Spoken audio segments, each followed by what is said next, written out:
IAS, JKAS. How are you all doing? My name is Yashodhara Singh Jamwal, and we are doing current affair lecture series on international relations right now. इससे पहले हमने environment का एक काफ़ी major chunk जो है उसको complete किया है. अभी हम इंटरनेशनल रिलेशंस पढ़ रहे हैं.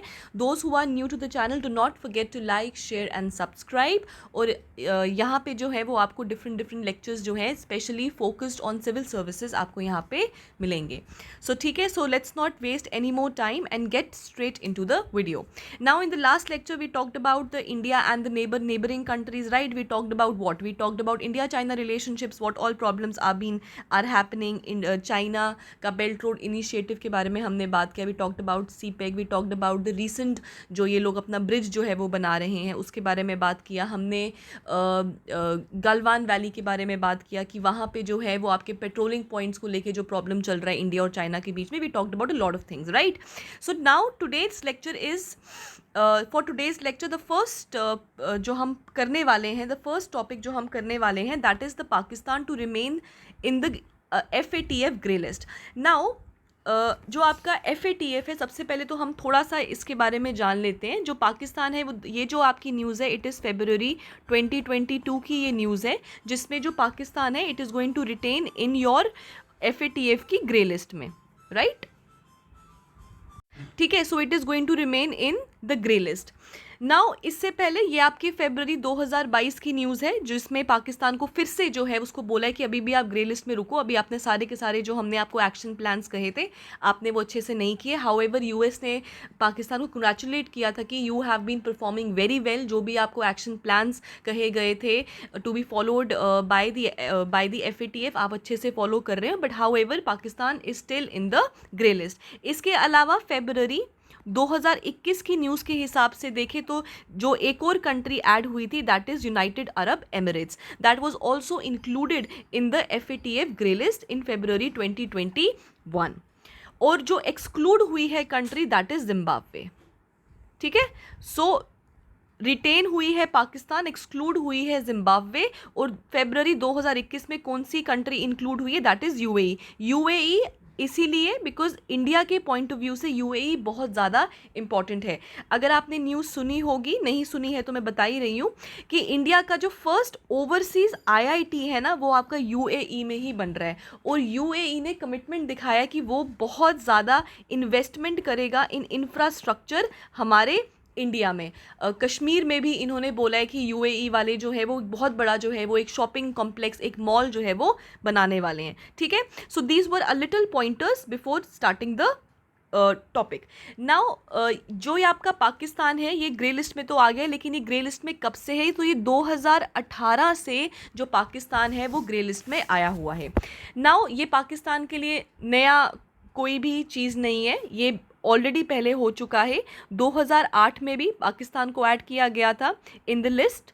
सो ये 2008 में it went into the grey list, लेकिन 2009 में ही इसको बाहर निकाल दिया गया. It was out of the grey list. उसके बाद 2012 में डाला गया और 2012 से लेके 15 तक it remained in the grey list और 15 में इट केम आउट. और 2018 में वापस से it went into the grey list और अभी तक फ़िलहाल मतलब अप टिल 10th में 2022 तब तक तो ये लिस्ट में ही है. और आगे अब देखते हैं इसकी किस्मत में क्या लिखा है. नाउ FATF की लिस्ट में आने का मतलब ये होता है that it is going to impact a lot of things. Impact करने का मतलब ये है, सबसे पहले तो आप ये समझो कि जो भी कंट्री ग्रे लिस्ट में आती है वो बेसिकली 2 रीजंस की वजह से आती है. अगर तो वो मनी लॉन्ड्रिंग कर रही है, मतलब अपने जो पैसे हैं वो गलत कामों में लगा रही है, हेरा फेरी कर रही है पैसों का, या फिर वो क्या कर रही है, या फिर वो टेरर फंडिंग कर रही है. ठीक है, और after the Uri attack, Pulwama attack, तो उसके बाद जो पाकिस्तान है उसका टेरर फंडिंग में तो कोई there is no to talks about it कि पाकिस्तान जो है वो प्रॉक्सी वॉर्स और नॉन स्टेट एक्टर्स के चलते हमारे यहाँ पे बहुत ज़्यादा डिस्टर्बेंस जो है वो क्रिएट करता है. अगर हम FATF की बात करें तो FATF is basically an inter governmental body. So FATF basically है क्या? Financial action task force. It is basically an inter governmental body. ठीक है। So it is an inter governmental body which was established in 1989 during the G7 summit, और वो कहाँ हुई थी, वो पेरिस में हुई थी। अगर आपको पूछा जाए FATF का हेडक्वार्टर्स कहाँ पे, इंपॉर्टेंट क्वेश्चन है, बहुत बारी सिंपल क्वेश्चंस पूछे जाते हैं, तो याद रखिएगा इसका हेडक्वार्टर इज एट पेरिस। तो पेरिस में ही इसका हेडक्वार्टर है। क्लियर।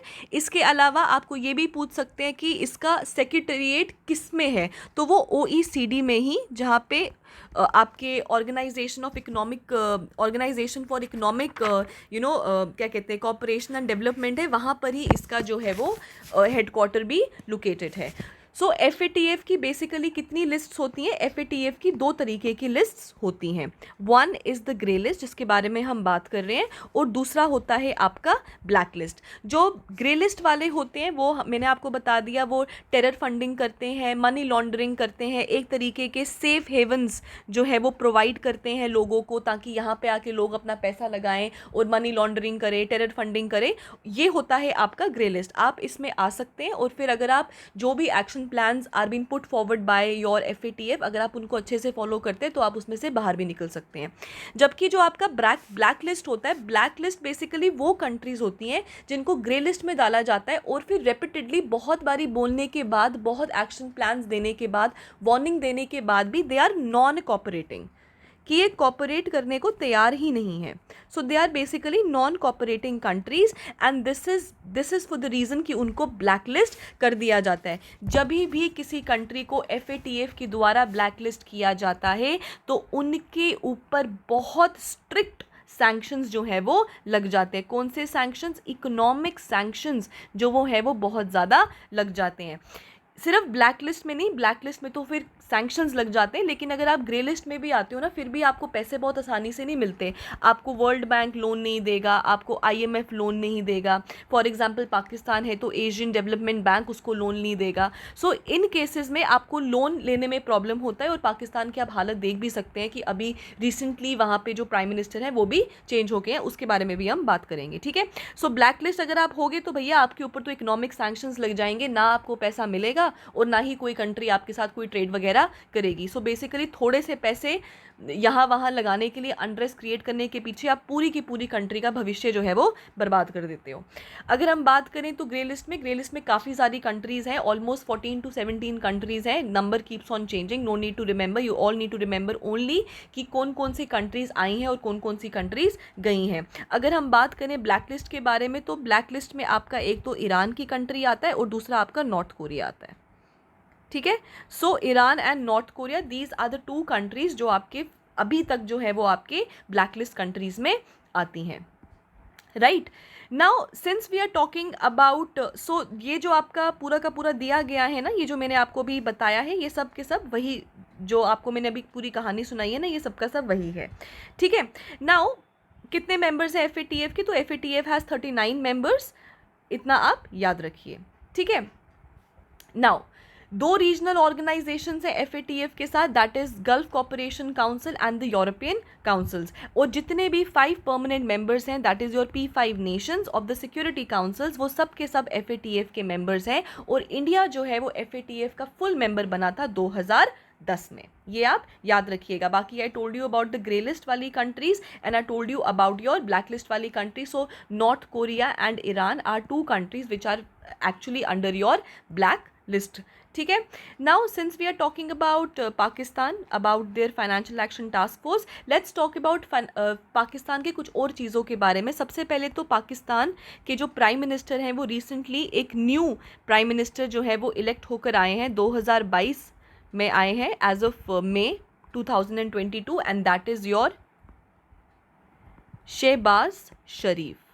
ठीक है। जो इमरान खान थे उनको निकाल दिया गया है, उनको हटा दिया गया है, and your Shahbaz Sharif is now, no confidence motion के चलते इमरान खान को निकाला गया था, एंड नाउ जो द न्यू, हाँ मतलब नॉन कॉन्फिडेंस मोशन मतलब पास होना ही था, इन्होंने जाना ही था, लेकिन इन्होंने पहले ही हट गए थे, ठीक है। So yes, technically not know confidence motion तो नहीं हुआ, लेकिन अगर होता भी, क्योंकि वो होना ही था और उन्होंने वैसे भी जाना ही था, तो अपनी इज्जत बचाने के चक्करों में उन्होंने पहले ही वो वहाँ से अलविदा होकर चले गए। सो पॉइंट इज कि अभी के कौन है, तो इट इज़ शहबाज शरीफ। आपको डायरेक्टली ये क्वेश्चन जो है वो पेपर में पूछ सकते हैं, ठीक है। नाउ पाकिस्तान के बारे में सम और पॉइंट्स हम उसको भी पढ़ लेते हैं, जैसे कि पाकिस्तान की न्यू सिक्योरिटी पॉलिसी। नाउ मैं इसको as your mains point of view में भी आप इसको ऐड कर सकते हैं। इस बारी का क्वेश्चन 20 नंबर का क्वेश्चन डायरेक्टली जो है वो मेंस में आया हुआ था पाकिस्तान की न्यू सिक्योरिटी पॉलिसी के बारे में, बट मैं आपको थोड़े बहुत पॉइंटर्स बता दूंगी जो आपको प्रिलिमिनरीज के पॉइंट ऑफ व्यू से इंपॉर्टेंट है। नाउ बेसिकली ये जो पाकिस्तान न्यू सिक्योरिटी जो आपका पॉलिसी है, ये फर्स्ट टाइम ऐसा हुआ है कि इन्होंने एक फुल फ्लेज्ड डॉक्यूमेंट जो है वो पुट फॉरवर्ड किया है relating to this security policy. दूसरी चीज़, ये जो डॉक्यूमेंट है ये बेसिकली है क्या, ये बेसिकली आपको गाइडलाइंस जो है वो प्रोवाइड करता है कि पाकिस्तान इन्विजन क्या करता है आगे के लिए। So it basically talks about your foreign investment तो क्या, फॉरेन इन्वेस्टमेंट इनका कैसा चलेगा, बाकी कंट्रीज़ कितना इन्वेस्ट कर सकती हैं, वो सब चीज़ों के बारे में। Another thing, they are going to talk about the international relations, कि इंटरनेशनल रिलेशंस कैसे रहेंगे। नेक्स्ट इज देयर डिफेंस के चलते what are all things they going to do, what are going to be their policies, उन चीज़ों के बारे में जो है ये पूरा का पूरा जो है ये आपका डॉक्यूमेंट पुट फॉरवर्ड करता है। इसी के अलावा another pointer for your preliminaries is this, की जो डॉक्यूमेंट की जो ये पॉलिसी है, ये पॉलिसी कितने साल की है, तो ये पॉलिसी आपके 5 ईयर्स की है, दैट इज़ 2022 से लेके आपका 2026, गिनो इसको, 22, 23, 24, 25, 26, 1, 2, 3, 4, 5, सो 5 साल। तो आप 2022 में 5 करके 2027 मत करके आ जाना, 22 को भी गिनना है, 22, 23, 24, 25 and 26, so it makes a period of 5 years. Clear हो गया।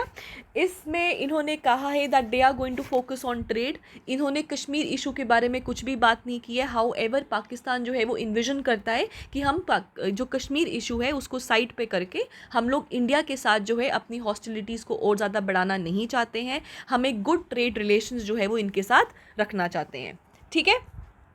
लेकिन जो पॉइंट ऑफ कंसर्न है about your Pakistan new security policy वो ये है कि इन्होंने अपना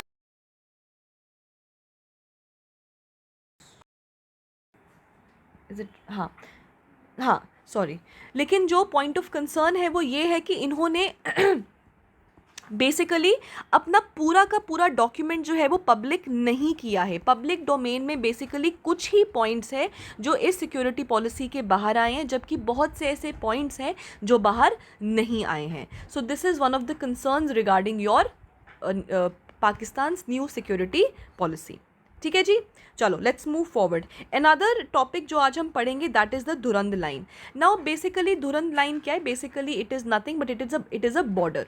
सो it is basically a border. किन किन के बीच में है, तो याद रखिएगा it is between Pakistan Afghanistan, इन दोनों के बीच में है ये आपका दुरंद लाइन। और जो ये आपका इंडिया है, इंडिया का हल्का सा पोर्शन जो है वो भी अफ़गानिस्तान के साथ टच होता है। और अगर पूछा जाए, अगर आपको मैच द फॉलोइंग में आए या फिर आपको स्टेटमेंट क्वेश्चंस आए, तो याद रखना इंडिया और अफ़गानिस्तान के बीच में भी जो बॉर्डर है ना, उसका नाम भी दुरंद लाइन है। जैसे इंडिया और पाकिस्तान के साथ वाला जो बॉर्डर है that is the Radcliffe line, India Afghanistan के साथ वाला जो बॉर्डर है that is Durand line only. लेकिन ये जो बॉर्डर है वो बहुत ही छोटा है, हम बहुत ही मिनिमम जो है ना एक कुछ ही किलोमीटर्स का, I think 100 and something kilometres का, कुछ 100 एंड समथिंग किलोमीटर्स का ही हम जो है वो बॉर्डर शेयर करते हैं अफ़गानिस्तान के साथ। सो 100 भी नहीं, उससे भी बहुत कम, 100 तो मैंने बहुत ज़्यादा बोल दिया, बहुत ही कम जो बॉर्डर है हम शेयर करते हैं अफ़गानिस्तान के साथ। लेकिन जो ये दुरंद लाइन है वो बेसिकली जो प्राइमरीली है it is between Pakistan and your Afghanistan. So ये कितने लंबा है, so it is 2640 kilometres Durand line जो है, जो बेसिकली हाल ही में न्यूज़ में आया था। क्यों न्यूज़ में आया था अभी हम करेंगे।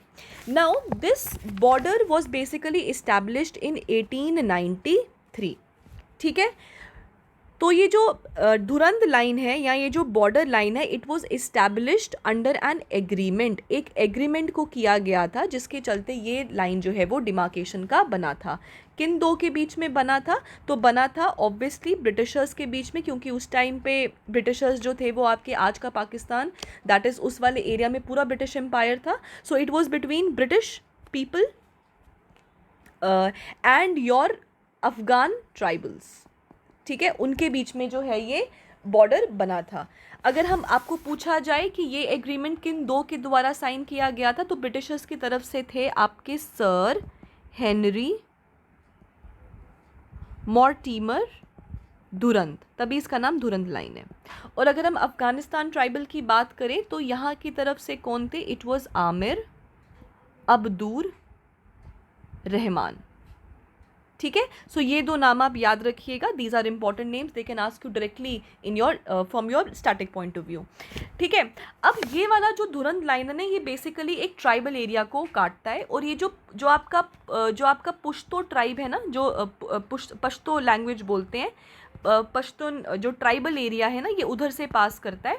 और बेसिकली ये जो लाइन है ना, जैसे कि हमारा पाकिस्तान ऑक्यूपाइड कश्मीर है ना, अब वहाँ के लोग के वहाँ पे एक तरीके का ना टू स्फेयर ऑफ इन्फ्लुएंस है, मतलब इंडिया का इन्फ्लुएंस भी है और पाकिस्तान का इन्फ्लुएंस भी रहता है। सिमिलरली ये वाला जो धुरंध लाइन है और उसके पास जो पश्तून ट्राइब रहता है आपका, वहाँ पर भी दो स्फेयर ऑफ इन्फ्लुएंस है, जो वहाँ की फैमिलीज़ हैं, विलेजेस हैं, लैंड्स है, वहाँ पे पाकिस्तान और अफगानिस्तान दोनों का ही इन्फ्लुएंस रहता है। जब 1947 में हमको आज़ादी मिली थी और Pakistan was formed as a new independent nation, उस टाइम पे there was again a point of discussion about the Durand line, कि अब धुरंध लाइन का क्या होगा, क्योंकि इंडिया से तो रैडक्लिफ लाइन बन गया था, लेकिन पाकिस्तान और अफगानिस्तान के बीच में क्या लाइन होगा, तो धुरंध लाइन को ही माना गया था by Pakistan as the border point. However जो वहाँ के पश्तो ट्राइब वहाँ पे जो रहते थे, उन्होंने रिजेक्ट कर दिया कि हम इसको नहीं मानते हैं। बट ऑफ कोर्स काफ़ी साल बीत गए और धुरंध लाइन को ही माना गया as the international boundary. Now this came in to news, ये आपका पूरा का पूरा यहाँ पे लिखा है। So you going to find, अच्छा बहुत बच्चे पीडीएफ मांगते हैं, पीडीएफ आपको हमारे टेलीग्राम से मिल जाएगा, ठीक है जी। ओके, सो ये 1893 पूरा का पूरा इसमें मैंशनड है। Now basically what happened is कि अभी के टाइम पे why it came in to limelight, क्योंकि जब आपके, अब देखो, अब आपका अफगानिस्तान रहा नहीं है, अब अफगानिस्तान आपका इस्लामिक एमिरेट्स ऑफ अफगानिस्तान, ठीक है। जब इसको 2021 आई बिलीव अगस्त के महीने में, if I am not mistaken, जो काबुल था, it went into the hands of the Taliban, ठीक है, it went into the hands of the Taliban. और आज के टाइम पे वहाँ पे तालिबान लीडर्स जो है वो बैठे हुए हैं। Abdul Baradar is the one जो वहाँ पे बैठे हुए हैं एज द तालिबान के लीडर, जो हेड बन के वहाँ बैठे हुए हैं। So when it went into the hand, जो काबुल है, जो कैपिटल था अफगानिस्तान का, वो चला गया तालिबान के हाथ में। सो नाउ जो तालिबान पीपल हैं, they started to reject the Durand line. उन्होंने बोला कि हम दुरंद लाइन लुइन को कुछ नहीं मानते और इसको ख़त्म करो, और हम इसको बिल्कुल भी नहीं मानते। वाई? क्योंकि वो जो पश्तो ट्राइब वाला एरिया ना, वो बहुत ज़्यादा अफेक्ट हो रहा है इसकी वजह से। नाउ तालिबान के ऊपर I have made dedicated video, मैंने पूरा का पूरा आपको बताया कि तालिबान का बर्थ कैसे हुआ, how it all happened, and Talibanis और बेसिकली स्टूडेंट्स जो मदरसाज में पढ़ रहे थे, इट वाज यूएस ने इनको पैसे देना शुरू कर दिए ताकि यूएसएसआर का वहाँ पे इन्फ्लुएंस ख़त्म हो जाए। और जब यूएसएसआर वहाँ से चला गया, फिर यूएस ने अपने वहाँ पे कदम जमा लिए, और फिर तब तक बहुत टाइम जा चुका था और तालिबान जो है वो बहुत एक जो है इस्टेब्लिश, बड़ा नाम बन के इस्टेब्लिश हो चुका था। लेकिन जब आपका वर्ल्ड ट्रेड सेंटर के ऊपर अटैक होता है और उसके बाद यूएस को पता चलता है कि जो तालिबान है उन्होंने बेसिकली सेंचुरी प्रोवाइड किया है आपके उन लोगों को जिन्होंने वर्ल्ड ट्रेड सेंटर के ऊपर अटैक किया था, और फिर जो है US also got against Taliban, और फिर all the problem started happening, और फिर जब 21 में यूएस वहाँ से रिट्रीट करता है, it leaves the land of Afghanistan, फिर तालिबान जो है वो बहुत ज़्यादा एक्टिव हो जाता है। तालिबान पहले भी एक्टिव था, लेकिन जब यूएस चला गया, यूएस का डोमिनेंस तो क्या, यूएस का प्रेजेंस वहाँ से चला गया, so Taliban became even more active, और देखते ही देखते कुछ ही दिनों में उन्होंने काबुल को भी अपने अंडर ले लिया, और आज के टाइम पे वहाँ पे इस्लामिक एमिरेट्स ऑफ अफगानिस्तान उसका नाम बन चुका है, और दैट अफगानिस्तान जो पहले था दैट हैज़ बीन फिनिश्ड। ठीक है, so this was about your Taliban. थोड़ा सा हम तालिबान के बारे में पढ़ा। हमने पढ़ा कि जो भी केओस वहाँ पे क्रिएट हुआ है, और आज के टाइम पे what is the problem between the Durand line, और क्यों प्रॉब्लम है और क्या है, उस सब चीज़ों के बारे में हमने पढ़ा। सो नेक्स्ट टॉपिक जो हम पढ़ेंगे that is Sri Lanka's national food emergency. Now basically ये जो फूड इमरजेंसी है ना, now this is a dead issue. अब फूड इमरजेंसी की तो बात ही नहीं है, क्योंकि ये जो नोट्स हैं या ये जो चीज़ें हैं, it all started with the food emergency. अगर आपने देखा होगा कि तो बहुत महीनों पहले ना वो आते थे, क्या कहते हैं उसको, इन शॉर्ट्स में आपको फ़ोटोज़ देखने को मिलती थी, आपको टीवी में देखने को मिलता था कि बहुत लंबी लाइन लगी हुई है ग्रॉसरी स्टोर्स के बाहर, और लोगों को 1-1 2-2 किलो का जो है वो आटा चावल मिल रहा है। होर्डिंग करना वॉज नॉट अलाउड। वो लोग अपने पास, अमीर लोग जो जिनके पास पैसे थे, वो अपने पास चीज़ें जो है वो होल्ड करके नहीं रख सकते। So that is from where the food emergency actually started. और आज के टाइम पर तो वहाँ पे 2-3 दिन पुरानी ही न्यूज़ है कि वहाँ पे स्टेट ऑफ नेशनल इमरजेंसी भी लग चुकी है। सो स्टेट ऑफ इमरजेंसी भी वहाँ पर लग चुकी है। और अभी कुछ ही घंटों पहले की न्यूज़ है कि वहाँ के prime minister that is Mahinda Rajapaksa, उन्होंने भी looking at the discontent of the people, लोग कितने ज़्यादा नाखुश है, कितने ज़्यादा वहाँ पे प्रोटेस्ट हो रहे हैं, जो आपके महिंदा राजपक्षा हैं उन्होंने भी रिज़ाइन कर दिया है। इनके brother that is the president that is Gotabaya Rajapaksa, अब उनके ऊपर जो है वो बहुत बड़ी जिम्मेदारी आ गई है that what and how to go about the Sri Lanka's emergency, की अब क्या करना है। Now basically what actually happened, now यहाँ पे थोड़ा सा आपको इमरजेंसी के बारे में बताया है कि इमरजेंसी क्या होता है। ये बेसिकली एक लीगल फ्रेमवर्क होता है, पब्लिक सिक्योरिटी ऑर्डिनेंस होता है, जिसको कौन करता है, जिसको प्रेसिडेंट जो है वो एम्पावर करता है, और फिर जो है वहाँ पे कंट्री में जो स्टेट ऑफ इमरजेंसी लग जाती है। स्टेट ऑफ इमरजेंसी किस चीज़ के लिए होती है, of course in the interest of the public security, उन चीज़ों के लिए होती है। और कभी भी जो होता है आपके सप्लाईज, असेंशियल कमोडिटीज़, जो भी चीज़ें एक लाइफ को सस्टेन करने के लिए चाहिए उस कंट्री में, वो चीज़ें उनको जो है आपकी कंट्री प्रोवाइड करती है। ठीक है, और जब भी इमरजेंसी लगता है उसके बाद प्रेसिडेंट जो होता है उसके पास बहुत ज़्यादा एडवांटेज और पावर आ जाता है, जिसमें वो हर एक चीज़ वो करता है which is in good for the nation. जब emergency has to be taken to the parliament after every 3 months, की अगर 3 महीने के लिए आपने इमरजेंसी लगाया, फिर आपको हर 3 महीने के बाद जो है वहाँ पे उसको रिन्यूअल के लिए जाना पड़ता है। ठीक है जी, so this is a little about the emergency, आप इसको पढ़ लीजिएगा। मैं आपको अभी बताने वाली हूँ majorly focusing on your emergency. ठीक है, क्योंकि this was been in news. Now this can be used both in your preliminaries. आपको प्रिलिमिनरीज में जो अभी हमने डिस्कस किया, आपको इमरजेंसी वो पूछ सकते हैं कि स्टेट ऑफ इमरजेंसी होती क्या है, फाइनेंशियल इमरजेंसी क्या होती है, क्या इंडिया में कभी भी फाइनेंशियल इमरजेंसी लगी है, तो इंडिया में कभी भी फाइनेंशियल इमरजेंसी नहीं लगी है। हाउएवर 1990s की बात है, जब इंडिया वर्ज पे था कि उसको फाइनेंशियल इमरजेंसी लग जाएगा, लेकिन उस टाइम पे द फॉर्मर जो हमारे फाइनेंस मिनिस्टर थे दैट इज़ योर जो हमारे फॉर्मर जो फाइनेंस मिनिस्टर थे that is your Manmohan Singh, उन्होंने ही वेंट और वहाँ से उन्होंने आईएमएफ से सपोर्ट लेके गोल्ड लोन्स वगैरह लेके जो इमरजेंसी को बचा लिया था। ठीक है, और फिर हमारे यहाँ पे ऑस्टेरिटी मेजर्स जो है वो लगे थे, that is liberalisation, LPG reforms, liberalisation, privatisation, globalisation, ये चीज़ें हम लोगों ने यहाँ इंट्रोड्यूस किया था। और जैसे ही ग्लोबलाइजेशन आया, there is no looking back for India. ठीक है, now let's talk about the Sri Lanka वाला इशू। नाउ बेसिकली श्रीलंका के साथ हुआ क्या ना, श्रीलंका की basically due to lack of foreign currency, due to lack of foreign currency the Sri Lankan government was unable to pay। देखो, आप हर चीज़ अपने कंट्री में नहीं उगाते, आप बहुत चीज़ें बाहर से भी लाते हो। ठीक है, अब आप अगर ये वाली कंट्री मुझे कुछ दे रही है और मेरी इस कंट्री का मान लो करेंसी एक्स है और इस कंट्री का करेंसी इज़ वाई, तो अब मैं इससे चीज़ें ले रही हूँ, आई हैव टू पे बैक टू दिस कंट्री, तो मैं उसको एक्स की करेंसी में नहीं दूंगी, मैं उसको डॉलर में पैसा देती हूँ, राइट। मतलब कि हमारे पास कुछ foreign currency reserve, forex reserve क्या होना चाहिए, हमारे पास फॉरेक्स रिजर्व होना चाहिए, ताकि हम हमारे जो एक्सपेंडिचर है, जो हमारा लेन देन है, इंपोर्ट्स हैं, उनको संभाल पाएँ। और इंडिया, ये हाल ही की न्यूज़ है कि इंडिया ने all time high forex reserves जो है वो अभी इंडिया के पास all time high forex reserves हैं, ठीक है। आप एक बारी सर्च कर लीजिएगा और फॉरेक्स रिजर्व कितने ज़्यादा हाई थे हमारे, उनका एक डेटा, एक एग्जैक्ट नंबर भी अपने कॉपी पे लिख लेना। केएस वालों का कोई भरोसा नहीं है, वो आपसे डायरेक्ट स्टैटिक में डायरेक्ट आपको पैसा ही पूछ लें, ठीक है। सो एक बारी देख लेना आप इस चीज़ को भी, ठीक है। So due to the lack of foreign currency the Sri Lankan government were unable to pay for the basic imports. And what are the basic imports? The basic imports is basically your staple crop. तो जब आपके पास staple crop, staple चीज़ें जो आपकी essential commodities चाहिए आपको अपनी country को चलाने के लिए, जब आप वही खरीद नहीं पाओगे, यू आर अनएबल टू पे।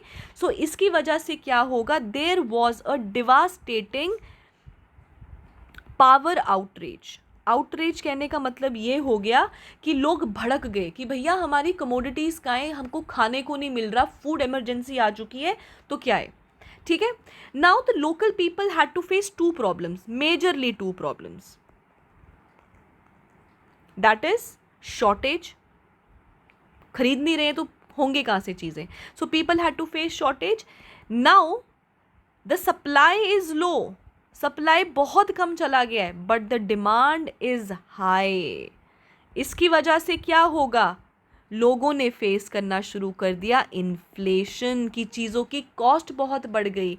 सो due to the shortage it instigated और it pushed inflation among the people और इन द कंट्री, जिसके चलते जो लोग थे वो बहुत ज़्यादा भड़क गए और श्रीलंका की फूड इमरजेंसी देखते देखते स्टेट इमरजेंसी में बदल गया। Now why it all happened, Sri Lanka के साथ ऐसा क्या हुआ कि श्रीलंका को ये दिन देखने पड़े। It is basically nothing but economic mismanagement.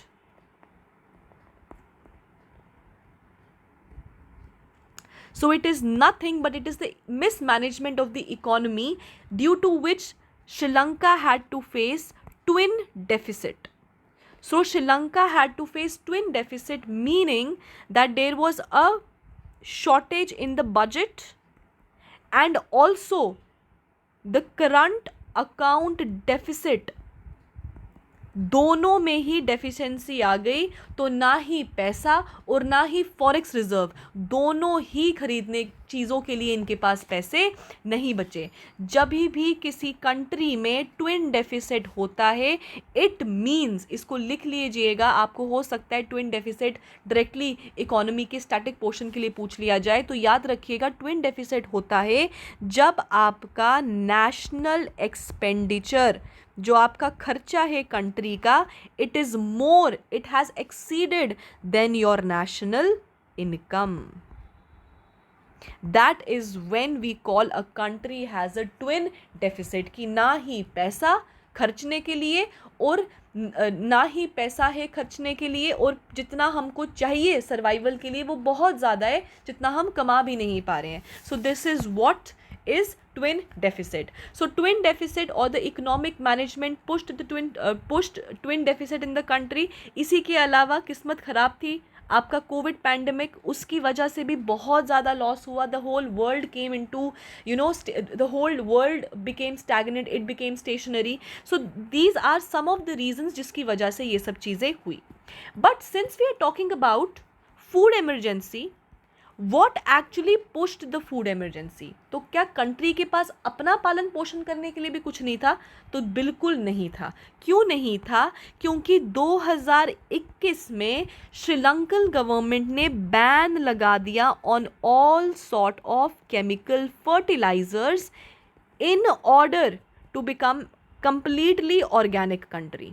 Organic country बनने के चक्करों में इन लोगों ने पूरे के पूरे केमिकल फर्टिलाइजर्स के ऊपर बैन लगा दिया। बैन मतलब आप यूज़ नहीं कर सकते, रिस्ट्रिक्शन होता है कि आप कर सकते हैं, कम कर सकते हैं, लेकिन बैन मतलब इट इज़ इलीगल, आप कर ही नहीं सकते, अगर करोगे तो डंडे खा के अंदर जाओगे, उस टाइप वाला। कंट्री को ऑर्गेनिक बनाने के चक्कर में इन लोगों ने जब बैन लगाया, जिसकी वजह से जो फार्म इकोनॉमी था कंट्री का, इट गॉट जो फार्म इकोनॉमी था कंट्री का, it got hammered. So there was a shortage, इनके पास राइस का शॉर्टेज आ गया, प्रोडक्शन का शॉर्टेज आ गया, एंड दिस इज़ हाउ ना ये बाहर से सामान खरीद पाए और ना ही अपने आप को आत्मनिर्भर बना पाए कि क्या करें कि अपना जो है वो पालन पोषण कर सके, जिसके चलते Sri Lanka had to face crisis like food emergency. और आज के टाइम पर तो वहाँ पे लोगों के बीच में इतना रोष है that the prime minister had to resign. He said that he won't be able to take forward the country. President के ऊपर बहुत सारा बोझ आ गया है कंधों के ऊपर, end of course the country is under national emergency also. So in today's lecture, what did we do? We did a lot of important topics. We did about Pakistan issue, we talked about the Pakistan and the Afghanistan issue under the Durand line. हमने FATF के बारे में पढ़ा. We talked about Sri Lankan economic crisis जो वो face कर रहा है. So these are going to be extremely helpful to you in your preliminaries as well as in your mains. So thank you guys, and I have a nice day, and I will see you in the next lecture. Thank you.